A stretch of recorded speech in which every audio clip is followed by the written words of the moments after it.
तर decoding of Mahabharat या सिरीजमध्ये आपण आतापर्यंत राजा शांतनूचं पुढचं आयुष्य आपण आज बघणार आहोत. तर राजा शांतनू हा एक न्यायप्रिय राजा होता असे आतापर्यंत आपण बघितले. राजा शांतनूच्या विवाहाची आपण आज कथा बघणार आहोत.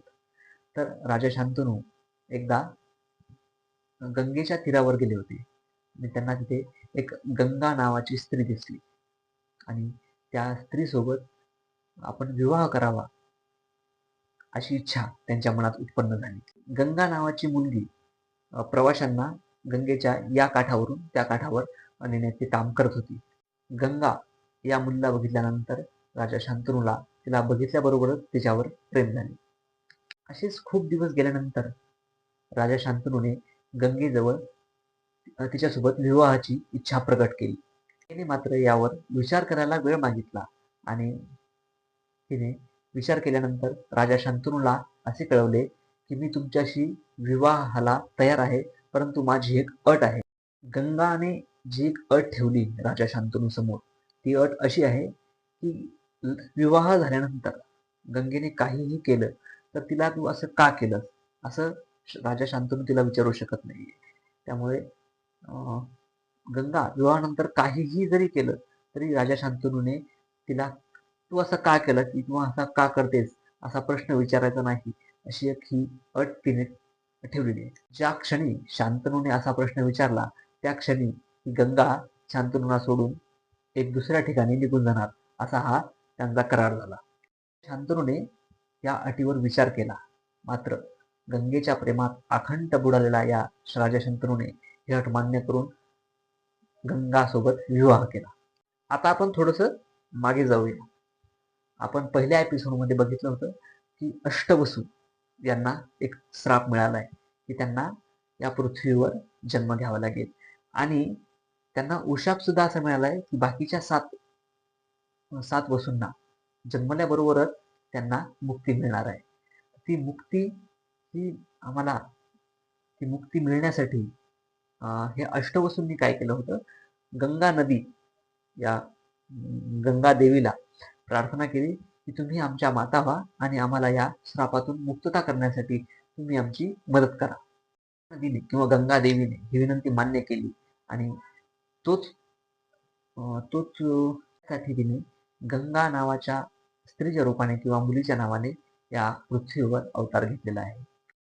अटीनंतर गंगा आणि शांतनू यांचा विवाह झाला आणि काही काळ रोखल्यानंतर गंगेला एक पुत्र झालाय. हा पुत्र जन्मल्यानंतर गंगा काय करते, त्या पुत्राला घेऊन त्या नदीच्या काठावर जाते आणि त्या बालकाला त्या नदीत सोडून देते. हा प्रकार शांतनूने बघितला, पण शांतनू काहीही बोलू शकत नव्हता, कारण की त्या एका विचित्र अटीमुळे तो त्या वचनात अडकलेला होता. काही दिवसानंतर गंगेला दुसरा पुत्र झालाय. गंगेने तोही पुत्र घेतलाय आणि नदीमध्ये सोडलाय. गंगेला तिसरा पुत्र झालाय, तोही तिने घेतला आणि नदीमध्ये सोडलाय. हा काय प्रकार होतोय हा काही शांतनूला समजत नव्हता, परंतु काहीही बोलू शकत नाही अशा एका विचित्र अवस्थेत राजा शांतनू अडकलेला होता. चौथा पुत्र झाला, तोही गंगेने काय केला, नदीमध्ये सोडून दिलाय. प्रकारे पाचवा, सहावा आणि सातवा असे नंतरचे सातव्या पुत्रापर्यंत तीनही पुत्र त्याने गंगा नदी सोडून दिले. मात्र शांतनूने याबद्दल वचनामध्ये अडकलेला असल्यामुळे त्यांनी काहीही बोलला नाही. आता मात्र शांतनूचा संयम सुटला होता. त्याने आता निश्चय केला होता की गंगेला याबाबत प्रश्न विचारायचा आहे आणि तो त्या क्षणाची वाट बघत होता. मग राजाला आठवा पुत्र झाला आणि आठवा पुत्र घेऊन गंगा ही नदीच्या काठावर निघाली. तितक्यात शांतनूने तिला अडवले आणि विचारले की तू असं का करतेस? मी या पुत्राला मोठं करेल, तो सर्व शास्त्रात निपुण होईल, मी तेव्हा तुम्हाला याला तुमच्याकडे घेऊन येईल. मी हे सर्व का केलं हे तुम्हाला सांगणार नाही. एवढं सांगून गंगा त्या ठिकाणी त्या पुत्राला घेऊन निघून गेली.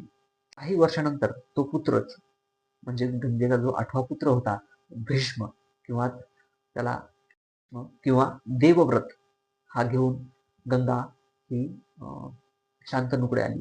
तोपर्यंत देवव्रत हा सर्व शास्त्र यामध्ये निपुण झाला होता. गुरु परशुरामाकडे जाऊन त्याने सर्व युद्धकलेचे ज्ञान घेतले होते. शंतनूकडे आल्यानंतर देवव्रत किंवा भीष्म हा हस्तिनापुराचा युवराज झालाय.